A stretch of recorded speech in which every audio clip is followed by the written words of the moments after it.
എല്ലാ വിദ്യാർത്ഥികൾക്കും പുതിയൊരു വീഡിയോയിലേക്ക് സ്വാഗതം. 1, 3, 5 സെമസ്റ്ററുകൾ ഓഡ് സെമസ്റ്റർ പരീക്ഷകളായ 1, 3, 5 സെമസ്റ്റർ പരീക്ഷകൾ കഴിഞ്ഞപ്പോൾ മുതൽ വിദ്യാർത്ഥികൾ കൂടുതലായി ചോദിക്കുന്ന ഒരു സംശയമാണ് ഈവൻ സെമസ്റ്റർ പരീക്ഷകളായ 2, 4, 6 സെമസ്റ്റർ പരീക്ഷകൾ എന്നായിരിക്കും ആരംഭിക്കുക എന്ന് ഒരുപാട് വിദ്യാർത്ഥികൾ ചോദിക്കുന്നൊരു സംശയമാണ്. വിശദമായ വാർത്തയിലേക്ക് പോകാം. ആദ്യമായിട്ട് ഈ ചാനൽ കാണുന്ന വിദ്യാർത്ഥികളുണ്ടെങ്കിൽ തീർച്ചയായും വേണ്ടി മറക്കണ്ട സബ്സ്ക്രൈബ് ചെയ്ത് കൂടെ പറയാൻ പ്രത്യേകം ശ്രദ്ധിക്കുക. സബ്സ്ക്രൈബ് ചെയ്തതിനൊപ്പം നോട്ടിഫിക്കേഷൻ ബില്ലുകളുടെ ഓൾ ഓപ്ഷൻ എനേബിൾ ചെയ്യുക. ഈ ചാനലിലെ വീഡിയോസ് നിങ്ങൾക്ക് ഉപകാരപ്രദമായി തോന്നുകയാണെങ്കിൽ മാത്രം തീർച്ചയായും ഒന്ന് ലൈക്കും കൂടി ചെയ്യുക. സുഹൃത്തുക്കളിലേക്ക് ഷെയർ ചെയ്ത് കൊടുക്കാനും കൂടി പ്രത്യേകം ശ്രദ്ധിക്കുക. അതുപോലെ തന്നെ വാട്സപ്പ് ഗ്രൂപ്പിൽ ജോയിൻ ചെയ്യാനുള്ള ലിങ്ക് വീഡിയോയ്ക്ക് താഴെ ഡിസ്ക്രിപ്ഷൻ ബോക്സിൽ നൽകുന്നതായിരിക്കും. അപ്പോൾ നമുക്കിതിനെ വിളിക്കാം.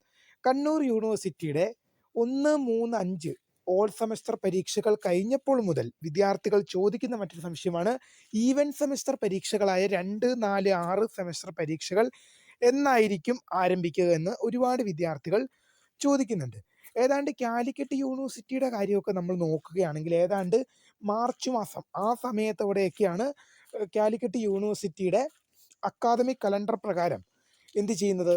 അക്കാദമിക് കലണ്ടർ പ്രകാരം കാലിക്കറ്റ് യൂണിവേഴ്സിറ്റിയുടെ പരീക്ഷകളൊക്കെ ഈവൻ സെമസ്റ്റർ പരീക്ഷകൾ ആരംഭിക്കാൻ പോകുന്നത്. അതിൻ്റെ രജിസ്ട്രേഷൻ ഏതാണ്ട് കാലിക്കറ്റ് യൂണിവേഴ്സിറ്റിയുടെയൊക്കെ കാര്യം എടുക്കുകയാണെങ്കിൽ ജനുവരി മാസമാണ് അവർ അക്കാദമിക് കലണ്ടർ പ്രകാരം പറയുന്നത്.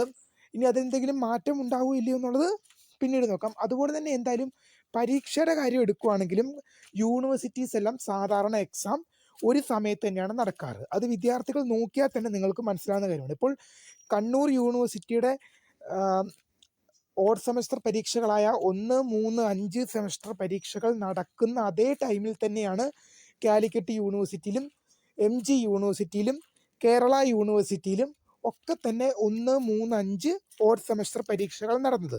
അതുപോലെ തന്നെ കണ്ണൂർ യൂണിവേഴ്സിറ്റിയുടെ ഈവൻ സെമസ്റ്റർ പരീക്ഷകളായ 2, 4, 6 സെമസ്റ്ററുകൾ പരീക്ഷകൾ നടക്കുന്ന അതേ ടൈമിൽ തന്നെയായിരിക്കും മറ്റ് 3 യൂണിവേഴ്സിറ്റികളായ കേരള യൂണിവേഴ്സിറ്റിക്കും MG യൂണിവേഴ്സിറ്റിക്കും കാലിക്കറ്റ് യൂണിവേഴ്സിറ്റിക്കും നടക്കുക. അതുകൊണ്ട് തന്നെ കാലിക്കറ്റ് യൂണിവേഴ്സിറ്റിയുടെ അക്കാദമിക് കലണ്ടർ പ്രകാരം നമ്മൾ താരതമ്യം ചെയ്യുമ്പോൾ മാർച്ച് മാസത്തിലായിരിക്കും പരീക്ഷ നടക്കുക. കാലിക്കറ്റ് യൂണിവേഴ്സിറ്റി പറഞ്ഞ ഏതാണ്ട് എന്തായാലും നമുക്ക് കണ്ണൂർ യൂണിവേഴ്സിറ്റിയുടെ എക്സ്പെക്റ്റഡ് ഡേറ്റ് ആയിട്ട് പറയുകയാണെങ്കിൽ എന്തായാലും ഒരു മാർച്ച് മാസത്തോടെ ആയിരിക്കും പരീക്ഷ നടത്തുക. കാരണം എല്ലാ യൂണിവേഴ്സിറ്റീസും ഒരേ ടൈമിലാണ് എക്സാം നടത്തുക. ഇനി അതുകൊണ്ട് തന്നെ കണ്ണൂർ യൂണിവേഴ്സിറ്റിയുടെ ഈവൻ സെമസ്റ്റർ പരീക്ഷകളായ 2, 4, 6 സെമസ്റ്ററുകൾ പരീക്ഷകൾ ഒരു മാർച്ച് മാസത്തിലൂടെ വിദ്യാർത്ഥികൾക്ക് പ്രതീക്ഷിക്കാം. വീഡിയോ ഇഷ്ടപ്പെട്ടാൽ ലൈക്ക് ചെയ്യുക, ഷെയർ ചെയ്യുക, സബ്സ്ക്രൈബ് ചെയ്യുക. അപ്പോൾ my name is Kariya, the founder of Kariya for the career guide. And thanks for watching. By.